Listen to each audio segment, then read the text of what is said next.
Everyone, welcome to Economics Window by Garima Singh. Today we are going to do the chapter number 12 of Microeconomics which deals with forms of market. आज हम पढ़ेंगे markets के बारे में.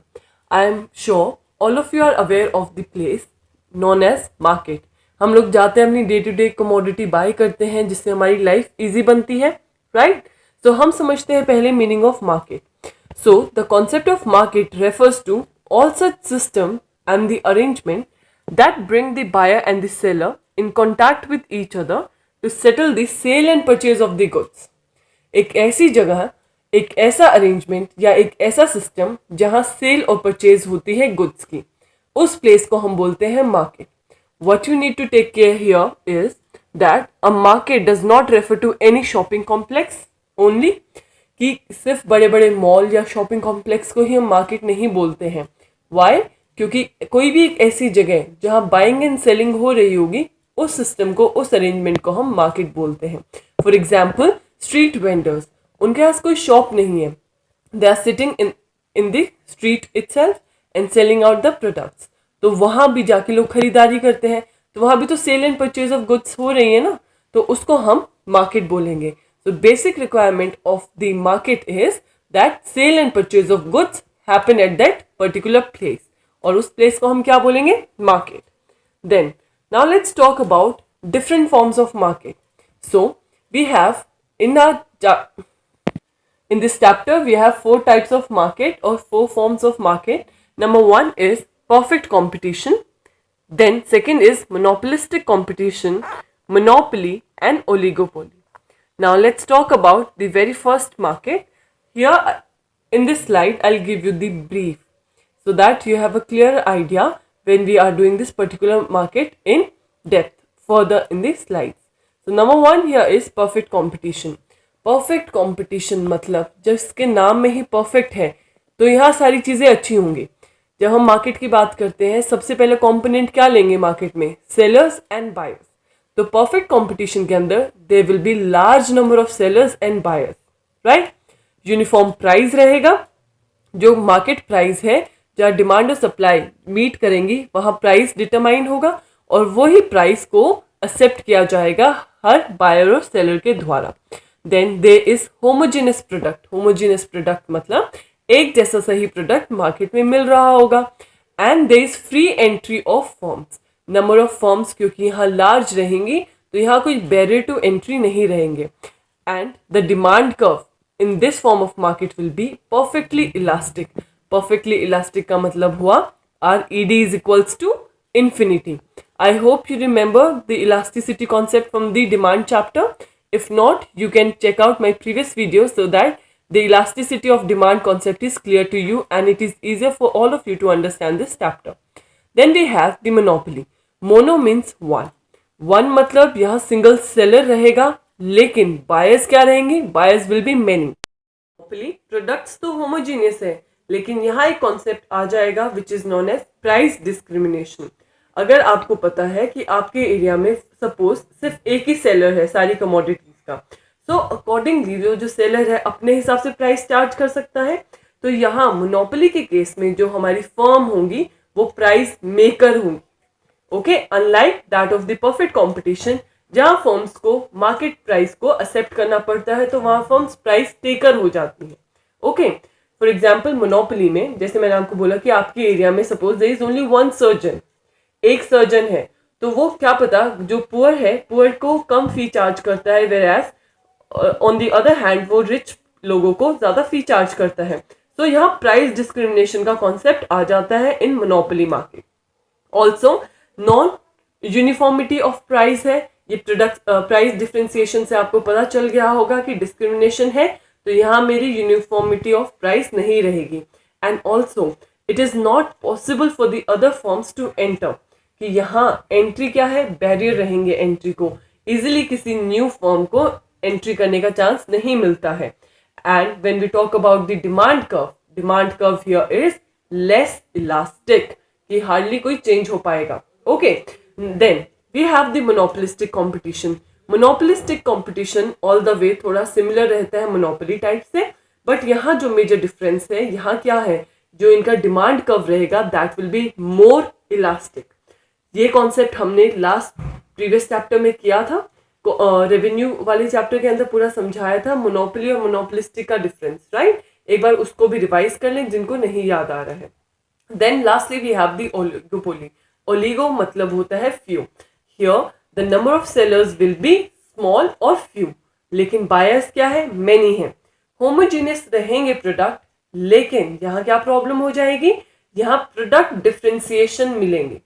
एक जैसे हैं प्रोडक्ट, लेकिन प्रोडक्ट के अंदर कुछ ना कुछ डिफरेंस है in case of size, colour और द आर्टिकल. ये इन रिस्पेक्ट में ये जो प्रोडक्ट होंगे वो थोड़े से डिफरेंट लगेंगे. फॉर एग्जाम्पल जैसे हमारे कोलगेट एंड पेप्सोडेंट है तो दोनों टूथपेस्ट ना, लेकिन प्रोडक्ट डिफ्रेंसिएशन, पैकेजिंग अलग है और दोनों का साइज अलग है, कलर अलग है प्रोडक्ट का, राइट? तो यहाँ बेसिकली क्या है, इन चीजों क्या बोलते हैं हम? Product differentiation.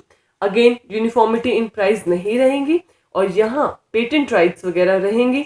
और कुछ भी एज सच अगर हमें डिटरमाइन करना है कि फर्म का डिमांड कर्व क्या रहेगा, उसको हम स्पेसिफिकली डिटरमाइन नहीं कर पाएंगे, क्योंकि यहाँ हमें क्लैरिटी नहीं मिलेगी कि डिमांड कर्व क्या रहेगा फर्म का. Now let's do each of the market one by one. Number one, we have perfect competition. Perfect competition, as we all know, is a form of market where there is large number of buyers and sellers of a commodity. Individual buyer or the seller has no control over the price. Why? As I have told you earlier, here the firm will be the price taker. जहाँ मेरी market demand and market supply curve will meet, at that point the price will be determined, which is known as the market price.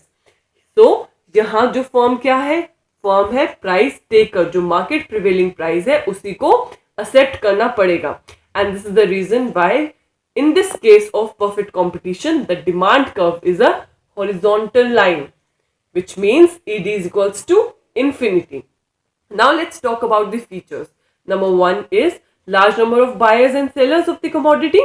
Second is homogeneous product, similar product से मिलेंगे market में. Third is perfect knowledge. यहाँ buyer को perfect knowledge होगी product के बारे में, क्या मार्केट प्राइस चल रहा है, किस किस तरह के प्रोडक्ट है. यहाँ प्रोड्यूसर्स को भी परफेक्ट नॉलेज होगी about the product. Then freedom of entry and exit, क्योंकि यहाँ लार्ज नंबर ऑफ बायर्स हैं, लार्ज नंबर ऑफ सेलर्स हैं, the firm can easily enter and also at the same time can exit the market. Is independent decision making. Independent decision making का मतलब है यहाँ जो firm के individual decision है वो किसी और पे डिपेंडेंट नहीं रहेंगे. एज यू कैन सी कि हमारे यहाँ प्राइस तो हमें पता है कि फिक्स है, या मार्केट प्रिवेलिंग प्राइस क्या रहेगा.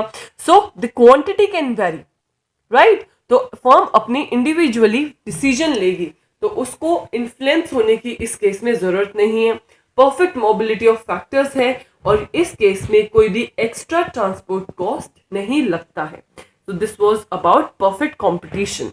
Then when we talk about the perfect competition, so we can take further three vital conclusions from this form of market. Number one is the firm here is a price taker, not a price maker.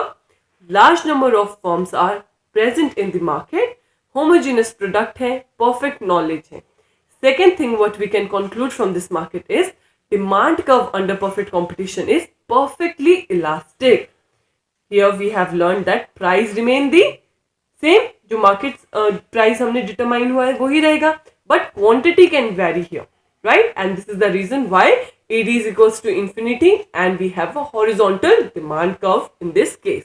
And lastly, here you need to understand the firm only earns normal profit in the long run. Normal profit ही रहेगा. Why? क्योंकि market prevailing price को accept करना पड़ेगा firms को. ऐसा तो है नहीं बाकी फर्म से ज्यादा प्राइस चार्ज करें, क्योंकि यहाँ बायर्स को क्या है, परफेक्ट नॉलेज है, तो उनको पता है मार्केट प्रिवेलिंग प्राइस क्या है. तो वो क्यों एक प्रोडक्ट के बारे में जिसके बारे में उनको नॉलेज है, पता है कि क्या प्राइस चल रहा है, उसके लिए क्यों ज्यादा प्राइस देंगे.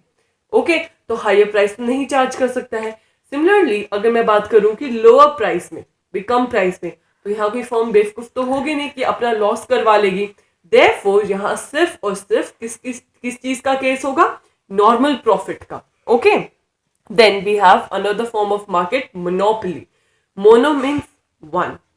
सिमिलरली तो मोनोपोली में क्या होगा, मेरा वन सेलर रहेगा but buyers will be large. Okay, so in this form of market there is a single seller of the product with no close substitute.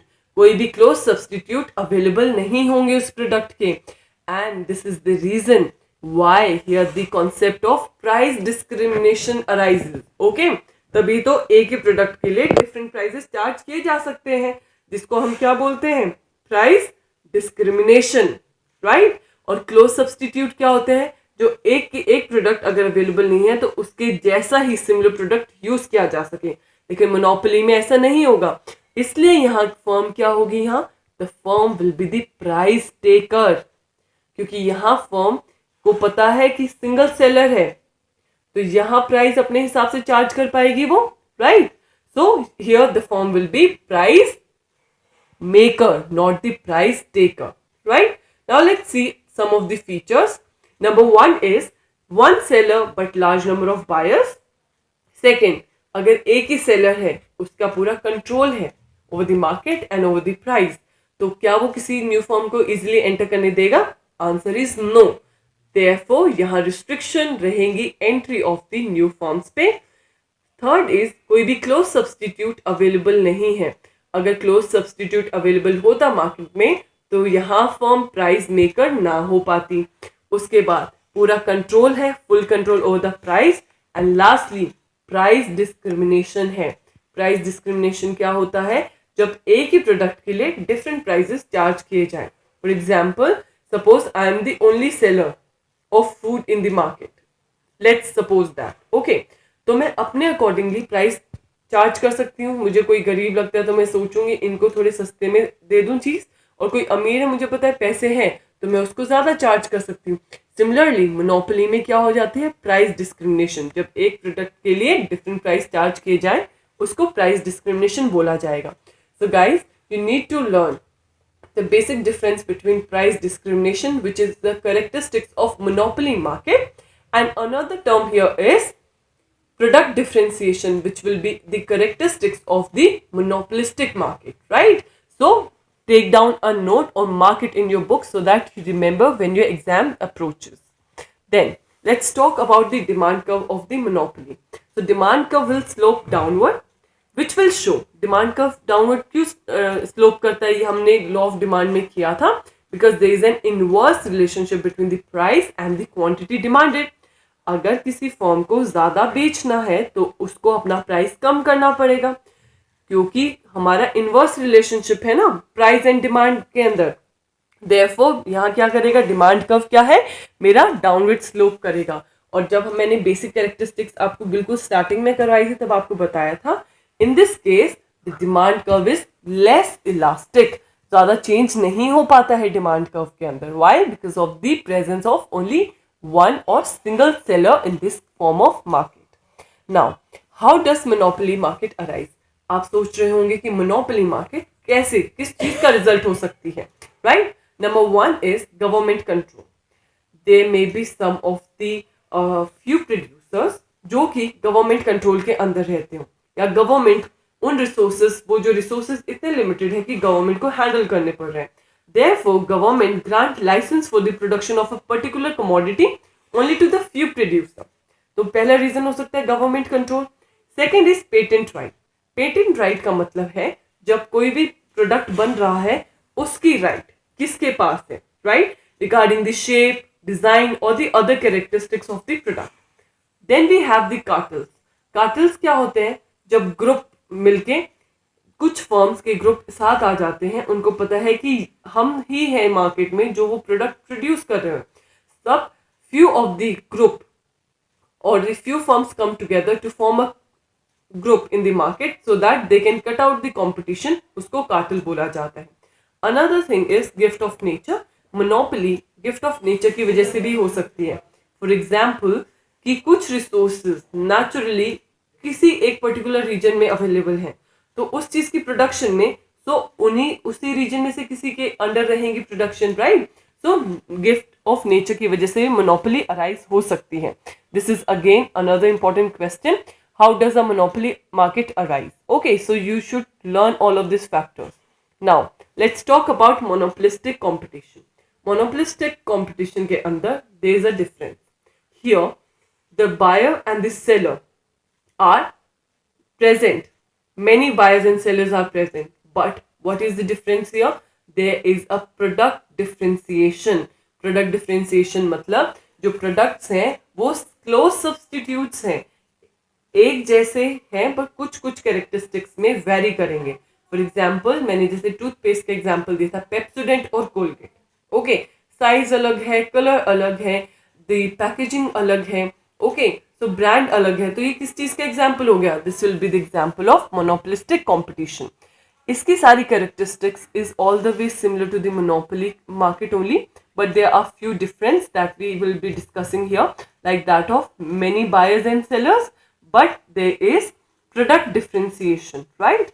So talking about the demand curve here in this case will be more elastic. Why more elastic? Because of the presence of the close substitute in the market. Okay, before we further move ahead with the features of the monopolistic competition, guys, again I am repeating, monopoly के अंदर price discrimination होता है और monopolistic competition के अंदर product differentiation होता है. ये major characteristics याद रखनी है आपको. Now let's talk about the features. Number one is large number of buyers and seller. Second important characteristics is product differentiation. यहाँ क्या होगा? You need to mark this also. Here there will be more of the selling cost. क्यों selling cost ज़्यादा लगेगी? बेचने के लिए अब इनको ऐड करनी पड़ेगी ताकि लोगों तक उनके प्रोडक्ट पहुंचे, उनका प्रोडक्ट अलग से स्टैंड आउट कर पाए because of the close substitute available in the market. Underline कर लो कि सेलिंग कॉस्ट का कॉन्सेप्ट कौन सी फॉर्म ऑफ मार्केट में है? मोनोपोलिस्टिक कंपटीशन के अंदर. अगेन डिमांड कर्व क्या है? डाउनवर्ड स्लोपिंग है, but here in this case the demand curve will be more elastic. Non price competition है, प्राइस का कोई कंपटीशन नहीं है इसके अंदर.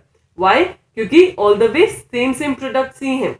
ओके, तो क्लोज सब्सटीट्यूट्स हैं. सेम का मतलब है क्लोज सब्सटीट्यूट्स हैं आपस में. ओके, एक दूसरे की जगह यूज किए जा सकते हैं.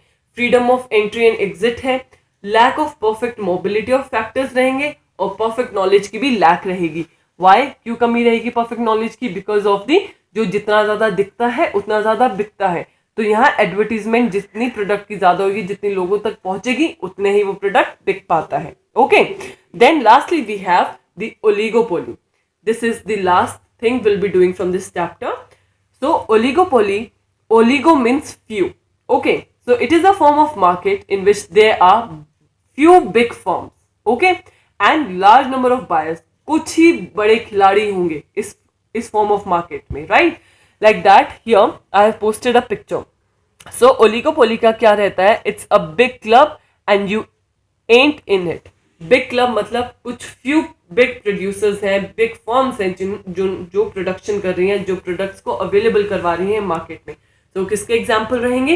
ओलिगोपोली के. For example there are few car producer in our nation. Okay, एक टाइम था तब बिल्कुल ही, जब हम प्री इंडिपेंडेंस या इंडिपेंडेंस टाइम वाली एरा की बात करते हैं, तब गिनती की 1 से 2 कार ब्रांड थी. अभी क्या है? जब हम बात करते हैं फ्यू कार प्रोड्यूसर्स हैं अभी भी. बाकी जितनी भी कार कंपनीज हैं वो बाहर से ही आई हैं, हमारी खुद की नहीं है. Okay, so let's talk about the features of the oligopoly. Oligopoly का नंबर 1 है, यहाँ small number of big firms है और फ्यू बिग फर्म्स है, मीन्स फ्यू सेलर्स है. हाई डिग्री ऑफ इंटरडिपेंडेंस है. इंटरडिपेंडेंस क्यों? क्योंकि वो फ्यू फर्म्स हैं तो एक दूसरे के ऊपर उनका डिसीजन डिपेंडेंट रहेगा. यहाँ it is difficult to trace the demand curve again because of the few sellers available.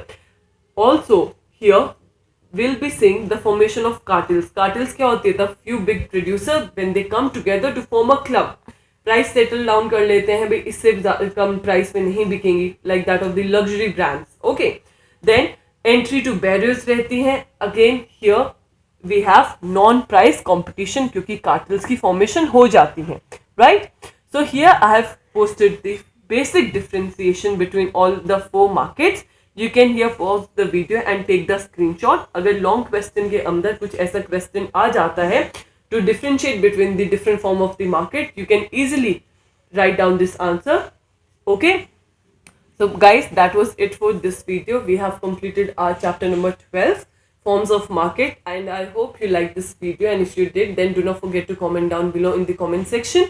And if you have any queries regarding any of the concept, you can also feel free to comment in the comment section down below.